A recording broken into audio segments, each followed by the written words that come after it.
بعد كده هنشوف ايه التكايه التانيه ايه معانا. عشان ما اطولش عليكم برضه هقلب التوم بتاعي لحد ما يصفر وارجع معاكم باخر تكه في عمل الملوخيه. خليكم معايا. ورجعت معاكم يا جماعه في اخر تكايه معايا بعد التوم مصفره زي ما حضراتكم شايفين كده. هبتدي انزل عليه بالملوخيه.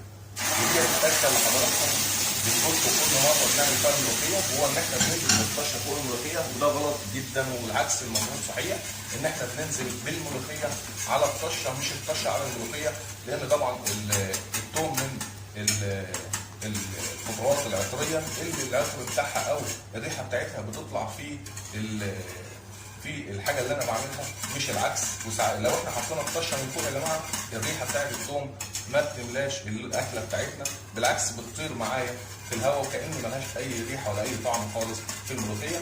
طبعا دلوقتي حضراتكم عرفتوا الثلاث تكات بتوعنا.